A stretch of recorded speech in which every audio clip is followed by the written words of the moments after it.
Hello दोस्तों, welcome to my channel latest learn pharmacy. आज हम स्टार्ट करने जा रहे हैं अपनी फार्माकोग्नोसी की यूनिट नंबर 2, जिसका नाम क्या है, सेकेंडरी मेटाबोलाइट्स। ये इसको आप सेकेंडरी प्लांट मेटाबोलाइट्स को भी बोल सकते हैं। ये टॉपिक हमने फोर्थ सेमेस्टर में यूनिट फोर्थ में हमने पार्ट 2 में हमने इसको बहुत अच्छे से डिस्कस किया था कि सेकेंडरी प्लांट मेटाबोलाइट्स होते क्या है, उसके अंदर जितने भी alkaloid, glycoside, tannins, resins, terpenoid, volatile oils, इन सबको हम पार्टिकुलर एक इंडिविजुअल वीडियो में हमने डिस्कस किया था, उसके आइडेंटिफिकेशन टेस्ट से लेके क्लासिफिकेशन तक।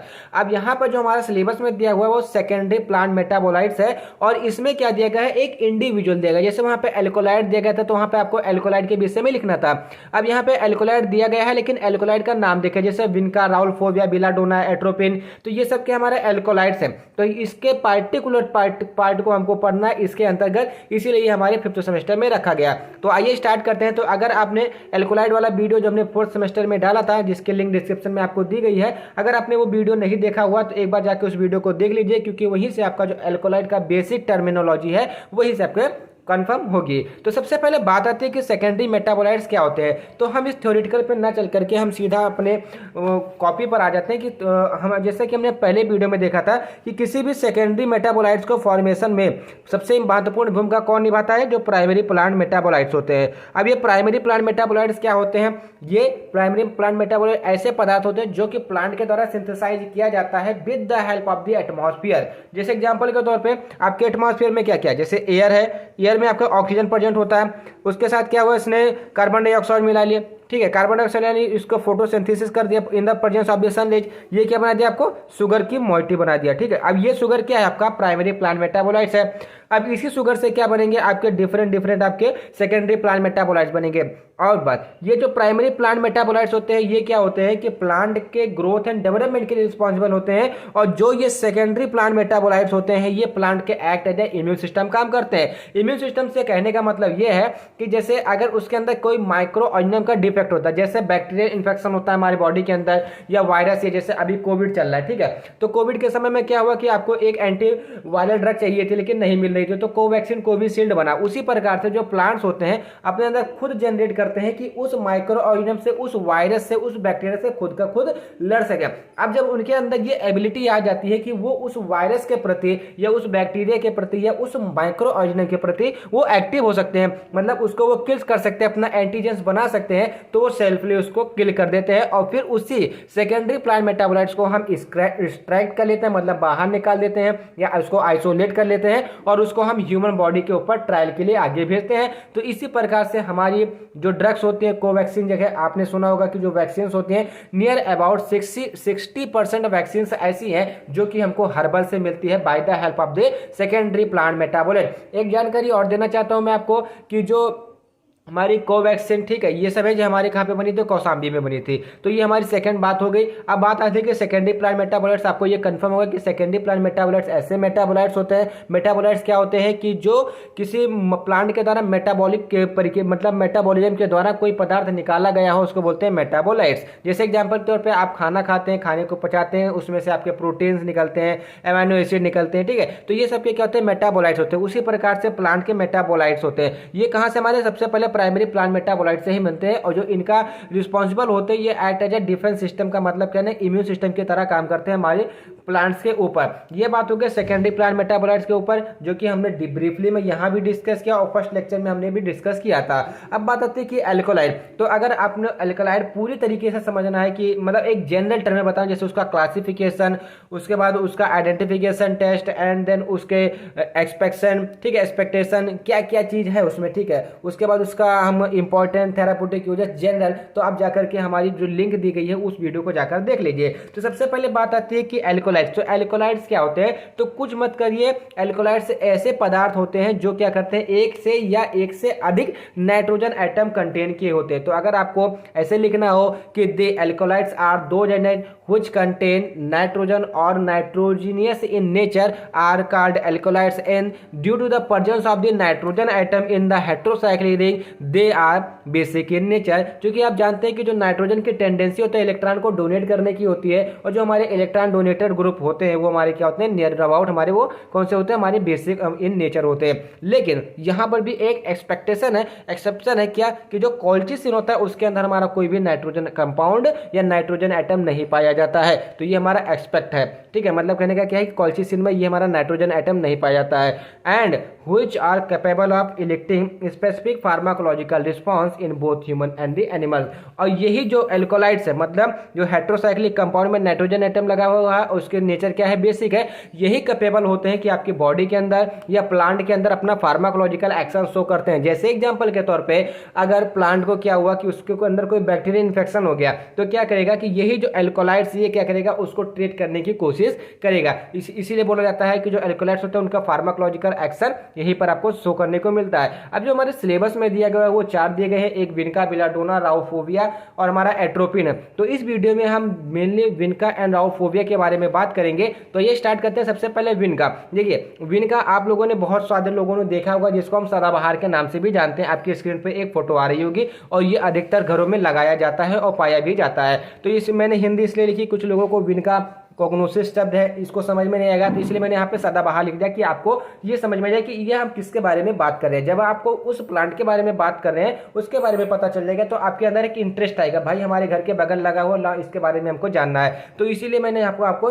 हिंदी में बता दिया है, और ऐसे जितने भी हम सारे पढ़ेंगे उसको हम कोशिश करेंगे कि अगर आपके आसपास में पाया जाता है तो उसको हम हिंदी में बताने की कोशिश करेंगे। उसके बाद जो विनका होता है वो क्या होता है कि ये इनके अंदर क्या होता है कि इंडोल एल्कोलाइड। इंडोल एल्कोलाइड्स का मतलब क्या होता है कि इनके अंदर इंडोल की रिंग पड़ जाती है। इंडोल की रिंग अगर आपको बनानी है तो सीधा करिए एक बेंजीन की रिंग बनाइए, उसके बाद एक हमारा पायरोल की रिंग बना दीजिए। ये हमारी क्या होती है, हमारी इंडोल की रिंग होती है, इसी को बोलते हैं इंडोल। तो हमारे जो ये एल्कोलाइड्स होते हैं, कौन से एल्कोलाइड, विनका के एल्कोलाइड्स होते हैं, ये हमारे कौन से एल्कोलाइड होते हैं, इंडोल डेरिवेटिव्स होते हैं, ये इंडोल एल्कोलाइड्स होते हैं। और इनके अंदर जो मेन केमिकल एक्टिव कंस्टिट्यूएंट होता है वो विनक्रिस्टिन एंड विनब्लास्टिन होता है। अब इसके स्ट्रक्चर के बारे में हम आगे पढ़ते हैं, लेकिन इसके यूजेस के बारे में इसी वक्त जान लेते हैं कि जो विनक्रिस्टिन होता है और विनब्लास्टिन होता है मेनली है इसके अंदर जो प्रॉपर्टीज पाई जाती है वो एंटी कैंसर प्रॉपर्टीज पाई जाती है। अगर इसके डिफेक्ट की बात करें, जैसे अगर इसका फार्माकोलॉजी आप पढ़ रहे हैं, आप पढ़ेंगे भाई विनक्रिस्टिन विनब्लास्टिन, जब पढ़ेंगे एंटी कैंसर एजेंट पढ़ेंगे तो वहां पर आपको ये देखने को मिलेगा कि जो विनब्लास्टिन और विनक्रिस्टिन होता है इनका न्यूरोलॉजिकल टॉक्सिक इफेक्ट, मतलब ये आपके नर्वस सिस्टम पे ये क्या करते हैं, टॉक्सिक इफेक्ट शो करते हैं। तो ये सारी बातें हमारी कोलॉजी की है। हम पढ़ने पे फार्माकोग्नोसी, तो हमको फार्माकोग्नोसी के हिसाब से यहाँ पे पढ़ना है। तो सबसे पहले हमको ये जानना होगा कि विनका, अब ये जो विनका होता है, विनका का जो सिनोनिम्स का मतलब क्या होता है, इसको किस दूसरे नाम से जाना जाता है, मतलब पर्यायवाची। तो इसका जो सिनोनिम्स होता है वो काइने जैस्मिन, मतलब जो जैस्मिन आप देखते हैं काइने जैस्मिन, मतलब इसका जो रंग होता है वो हमारे कुछ गुलाबी टाइप का होता है, इसको काइने जैस्मिन के नाम से भी जाना जाता है। उसके बाद लोकनेरा रोजिया के नाम से। उसके बाद पेरीवेंकिल, पेरीवेंकिल का मतलब ही सदाबहार होता है। एंड ओल्ड मैदार, मतलब जो ओल्ड मदार होता है उसको भी इसका बोला जाता है सदाबहार, विनकर रोजा, इन नाम से इसको मतलब जाना जाता है। तो अगर आपके एग्जाम में जीपीएट क्वेश्चन में ऐसे नाम आते हैं तो आपको ये समझ जाना है कि वहां पे हमारा विनक्रिस्टिन और विनब्लास्टिन की men active biological active chemical constituent के बारे में बात हो रही है। अब बात आती है कि इसके बायोलॉजिकल सोर्स कौन कौन से हैं। तो इसका जो बायोलॉजिकल सोर्स क्या है, कैंथेरेंसिस है, मतलब कैथेरेंथस है। कैथेरेंसिस के अंदर क्या हो जाता है, कैथेरेंसिस रोजियस पाया जाता है, जो क्या होता है कि पूरे प्लांट से, मतलब जो आपका प्लांट पेरीवेंकिल का प्लांट होता है पूरे प्लांट से इसको मतलब आइसोलेट किया जाता है, किसको, कैथेरेंथस को। उसके जो बायो एक्टिव केमिकल कंस्टिट्यूएंट कौन से होते हैं इसमें, कैथेरेंथस रोजिया। और dried part of the whole plant, मतलब पूरे प्लांट को ड्राई करके इसका यूज किया जा सकता है। एक यूज में आपको इसका हरा, मतलब यहाँ पे ड्राई की बात हो रही है तो यहीं पे मैं आपको एक चीज बताऊं, जैसे आपको फंगल इन्फेक्शन वगैरह होता है, जैसे दांत खाद खुजली की प्रॉब्लम होती है, ठीक है, तो आपको क्या करना है कि यही सदाबहार की हरी पत्ती लाकर लाना है, और जहां पर आपको प्रॉब्लम हो वहां पे क्या करना है, इसको पत्ती को हल्का सा मसल दीजिए, उसका थोड़ा सा पानी निकल जाए, उसके बाद वहीं पर आपको क्या करना है, इसको रगड़ के मतलब रैपिंग कर देनी है, जिसका आपको बहुत ही अच्छा फायदा देखने को मिलेगा। और हो सकता है कि आपका ट्रीटमेंट उससे 5 से 6 बार लगाने के बाद वहां से आपका दांत खाद खुजली खत्म हो जाए। अब यहाँ पर बात आती है कि इसकी फैमिली, मतलब कहने का क्या है, जो हमारी विनका है इसकी फैमिली क्या है, तो इसकी जो फैमिली है एपोसाइनेसिए है, ठीक है। अब इसके ग्राफिकल सोर्स का मतलब क्या है कि ये किन किन देशों में पाए जाते हैं। तो जनरली आपके इंडिया में आपके घरों के आसपास तो आप डेफिनेटली पाए जाते हैं, तो आपको इंडिया लिखना है। इंडिया में आपको क्या करना है, कुछ जगह का नाम लिखना है, जैसे उत्तर प्रदेश लिख देना, झारखंड लिख देना, उत्तराखंड लिख देना, मतलब ऐसे जगह जहाँ पे थोड़ा कुछ मौसम ठंडा रहता है, मतलब हमेशा गर्मी रिक्वायरमेंट नहीं रहती है, जैसे केरला वगैरह में ये नहीं पाया जाएगा। क्यों नहीं पाया जाएगा? क्योंकि वहाँ की जो सूर्य की किरणें होती है एकदम सीधी पड़ती हैं और ये सूर्य की सीधी किरणों में ये जर्मिनेट नहीं होता है। उसके बाद south Africa, Europe, USA, Australia, ये सब इसका क्या है? ग्राफिकल बायोसोर्स है। उसके बाद इसकी जो केमिकल कंस्टिट्यूएंट हो जाए, इसकी जो केमिस्ट्री है, इसके बारे में बात करते हैं तो ये क्या होता है? डायमेरिक एल्कोलाइट्स होता है। डायमेरिक का मतलब क्या है? कि जिसमें दो मैरिक्स हो। जब मैरिक्स का मतलब क्या है? जो हमारे उसमें मोइटी प्रेजेंट होती है उसको मैरिक्स के नाम से जाना जाता है। And medicinally important and have anti tumour activity. Anti tumour activity मतलब जो आपको ट्यूमर हो जाता है, ट्यूमर का कहने का मतलब क्या? जैसे आपको ब्रेन ट्यूमर, लीवर ट्यूमर, जैसे युवराज सिंह को हुआ था, ठीक है, तो वो हमारा क्या था? ट्यूमर। तो क्या था? उसको ट्रीटमेंट में यूज करने के लिए इसका यूज हम कर सकते हैं। And they are formed by fusion of the indole and dihydro indole alkaloid. मतलब कहने का क्या है? कि जैसे आपको देख सकते हैं कि यहाँ पर आपकी इंडोल की रिंग लगी हुई है और ये आपकी क्या है? डाईहाइड्रो इंडोल की रिंग है, ठीक है। ये दोनों आपस में क्या कहते हैं? फ्यूजन करते हैं और आपका क्या बना देता है? विन ब्लास्टिन बना देता है। तो आपको यहाँ पर देख सकते हैं कि जो इसका स्ट्रक्चर है ये हमारा इंडोल है और इंडोल के बाद हमारा क्या है? डाईहाइड्रो इंडोल एल्कोलाइड का एक हमारा क्या लगा है? मोइटी लगा है। उसी प्रकार से सेम मोइटी यहाँ पर भी आपकी लगी हुई है, बस अंतर क्या है? कुछ अंतर नहीं है, बस यहाँ पे थोड़ा सा आपका CH3 ग्रुप लगा दिया गया है और यही CH3 ग्रुप आगे चल के अगर रिडक्ट कर देते हैं, दूसरा ग्रुप लगा देते हैं तो हमारा विन क्रिस्टिन बन जाता है। तो मतलब कहने का क्या है? कि जो विन क्रिस्टिन और विन ब्लास्टिन का स्ट्रक्चर है ये सेम होने वाला है। बस क्या होना कि जो दूसरा हमारा इंडोल का इंडोल है, इंडोल डेरिवेटिव है, वहाँ पे CH3 की जगह हमारा कुछ अलग कंपाउंड होगा। तो आइए देखते हैं वो हमारा अलग कंपाउंड क्या है। तो उससे पहले हमें जान लेते हैं कि जो विन क्रिस्टिन होते हैं इसके कुछ छोटे छोटे टर्म्स के बारे में जान लेते हैं कि इसकी कोई विशेषताएं क्या होती है। तो जो हमारा विन ब्लास्टिन होता है it found in higher proportional than vincristine. कहने का मतलब क्या है? कि जो विन ब्लास्टिन होता है वो विनका के पौधे में ज्यादा अमाउंट में पाया जाता है as compare to vincristine, has less medicine important. और इसका जो मेडिसिन इंपॉर्टेंट होता है वो भी विन क्रिस्टिन के मुकाबले कम होता है। And vinblastine can be converted to vincristine. मतलब जो क्या विन ब्लास्टिन को हम विन क्रिस्टिन में कन्वर्ट कर सकते हैं बाय केमिकल ट्रीटमेंट। किसके माध्यम से?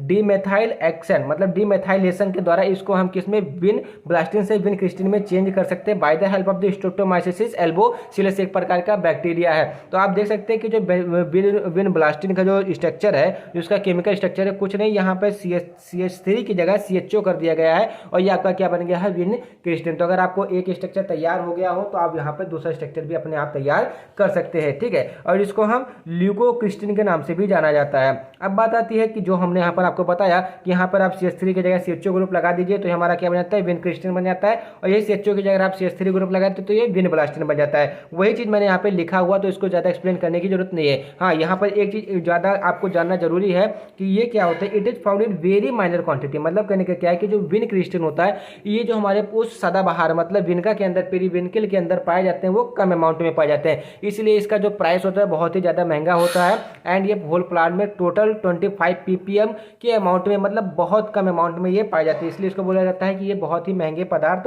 होते हैं। उसके बाद आता है अदर एल्कोलाइड फाउंड। मतलब कहने का क्या कि विनका के अंदर और कौन कौन से एल्कोलाइड आपको देखने को मिल सकते हैं या इसमें पाए जाते हैं। तो हमारा जो पहला एल्कोलाइड क्या है? एजमेल्सिन है, उसके बाद लोचिलिन है, सर्पेंटाइन है, टेट्राहाइड्रो एल्डोस्टोनिन है, कैथेरेंथस एंड विंडोलिनिन है, ठीक है। तो ये हमारे क्या है? अदर एल्कोलाइड से, इनके बारे में हमको डीपली नहीं देखना है, बस ये हमारे क्या है? केमिकल कंस्टिट्यूएंट है, ये बताना है हमको। बाकी आपको विन क्रिस्टिन और विन ब्लास्टिन का स्ट्रक्चर समझाना है। उसके बाद इसकी कैरेक्टरिस्टिक क्या है? कैरेक्टरिस्टिक का मतलब क्या था? इसकी ऑर्गेनोलेप्टिक कैरेक्टरिस्टिक। तो जैसे कि आपने सदाबहार को कैसे पता कर सकते हैं कि क्या है, उसको आप सूंघिए, उसका कलर देखिए, तो इस माध्यम से आप कर सकते हैं, ठीक है। तो आप अपने खुद से भी इस चीज को ऑब्जर्व करिए, प्रैक्टिकली देखिए, उसके बाद ही आप करिए। उसके बाद अगर हम देखते हैं कि इसकी जो पत्तियां होती है वो डार्क ग्रीन कलर की, जैसे कि आप जानते हैं आपके घर में भी पाया जाता है। स्टेम इसका ग्रीन कलर का होता है, या जानते हो। फ्लावर इसके कई प्रकार के, मतलब जास्मिन का आपने देखा होगा कि फ्लावर का सफेद भी होता है, वायलेट कलर का भी होता है, रेड कलर का भी होता है, पिंक कलर का भी होता है। तो आप यहाँ पे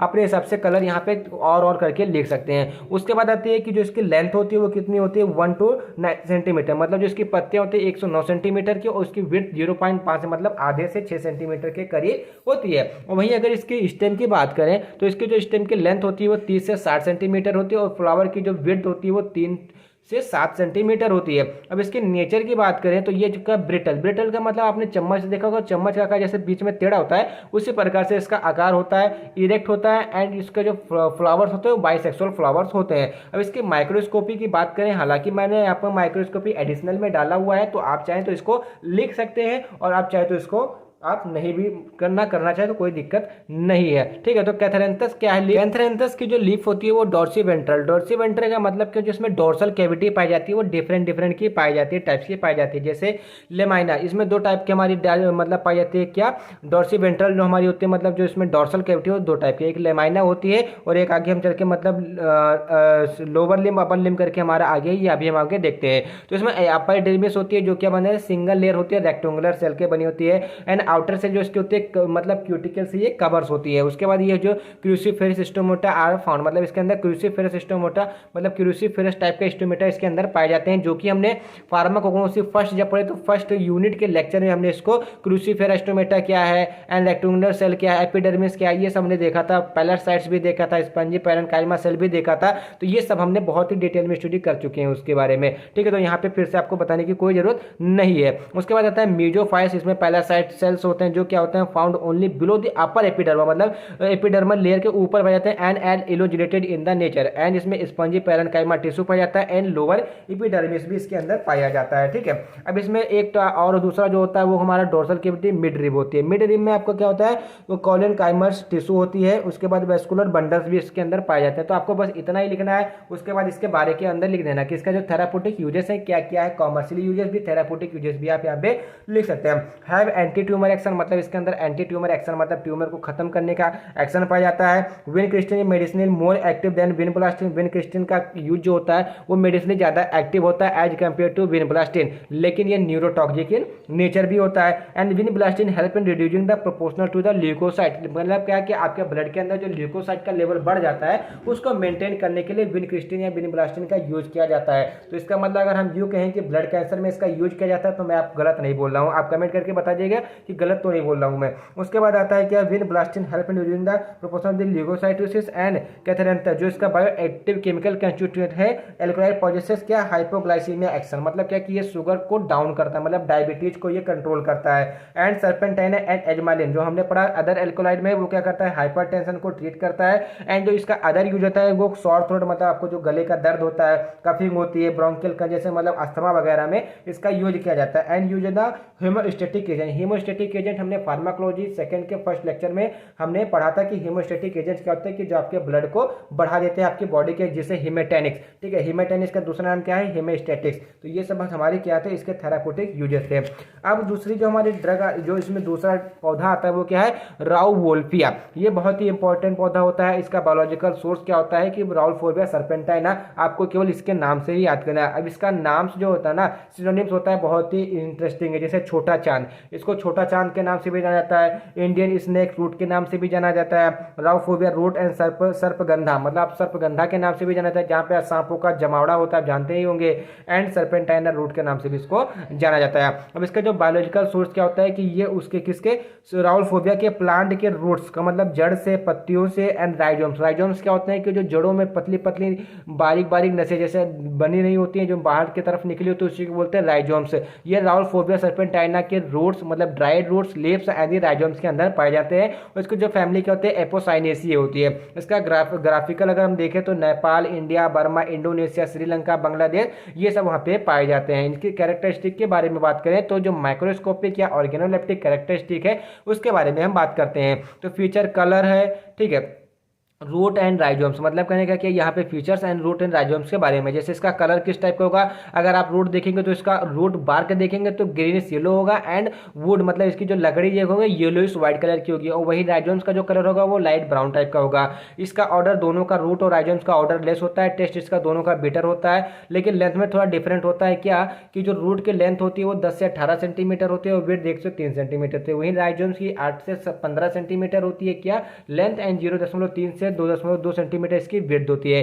शेप इसका सब सिलिंड्रिकल टॉर्टरस टाइप का होता है। तो ये दोनों आपने देख लिया कि जो आपका राउवोल्फिया है और जो आपका विंका, इसके बारे में आप जानकारी ले रहे हैं। उसके बाद इसके अंदर जो men active bio active chemical constituent पाया जाता है वो कौन सा है, रिजरपाइंस है। अब इस रिजरपाइंस के अंदर indole, indolenine, indolimine, oxindole and pseudo indoxyl alkaloid के रिंग इसके अंदर प्रेजेंट होती है। The alkaloid principal of the life of 5 different ring से ये बनी होती हैं, जो कि आपके सामने यहाँ पे दिखाया जा रहा है। और इसका मतलब मेन एक्टिव केमिकल कंस्टिट्यूएंट क्या है, रिजरपियंस। अदर एल्कोलाइड के बारे में बात करें कि इसके अंदर और कौन कौन से टाइप के एल्कोलाइड पाए जाते हैं, तो एजमालिन हो गया, एजमालिसिन हो गया, राउल्फोबिलिन हो गया, एंड यूहम्बिन हो गया, एंड सर्पेंटिन्स हो गया। तो ये हमारे अदर एल्कोलाइड पाए जाते हैं। अब इसमें नॉन एल्कोलाइड भी कौन कौन से पदार्थ पाए जाते हैं? Oleoresin, fatty acid, alcohol, vitamin, protein, ये अमाइनो एसिड, ये सब इसके अंदर पाए जाते हैं। अब इसके आइडेंटिफिकेशन टेस्ट की बात करें, यहाँ पर आपको ये भी जान लेना जरूरी है, क्योंकि मैंने एल्कोलाइड में इसके आइडेंटिफिकेशन टेस्ट के बारे में नहीं बताया। मैंने आपको केवल हैगर वगैरह के टेस्ट, मतलब हैगर, ठीक है, न्यूरोक्साइड टेस्ट, इसी के बारे में आपको बताया हुआ है। तो यहाँ पे क्या होता है कि राल्फोबिया का रूट ले लेंगे, उसमें आपका क्या कंसंट्रेशन HNO3 एंड वाटर, और अमाउंट कितना होगा कि 2/1, मतलब कह रहे हैं कि क्या इसका रेशियो 2/1 का लेंगे, उसमें क्या कर देंगे आप, राल्फोबिया रूट को इंसर्ट करा देंगे या डिप कर देंगे। अगर उसमें क्या होता है कि रेड कलर चेंज हो जा रहा है तो इसका मतलब वो राल्फोबिया ही है। उसके बाद ड्रग लेंगे, उसके बाद vanillin solution in acetic acid, इसका वेनिलिन सॉल्यूशन बनाएंगे और फिर इसके अंदर एसिटिक एसिड डालेंगे। अगर ये वायलेट कलर देता है, वायलेट रेड कलर देता है, तो इसका मतलब यह राल्फोबिया ही है। अब इसके थेराप्यूटिक यूजेस के बारे में बात करें तो ये एंटी हाइपरटेंसिव एजेंट, मतलब ब्लड प्रेशर को, एलिवेटेड ब्लड प्रेशर को ये नॉर्मल करने के लिए यूज किया जाता है। Use for the treatment of the few types of the neuropsychotic disorder, मतलब जो आपके ब्रेन के डिसऑर्डर होते हैं जैसे झटके वगैरह, पार्किंसन, अल्जाइमर, इन सबके ट्रीटमेंट में इसका यूज किया जाता है। एंड यूज ट्रांसक्लूजर, वही जो झटके आते हैं उसके में यूज किया जाता है। In the condition of anxiety use sedative in the insomnia, मतलब जो आपको नींद की बीमारी होती है, नींद में चलने की बीमारी होती है, उसमें इसको एज ए सेडेटिव की तरह यूज किया जाता है।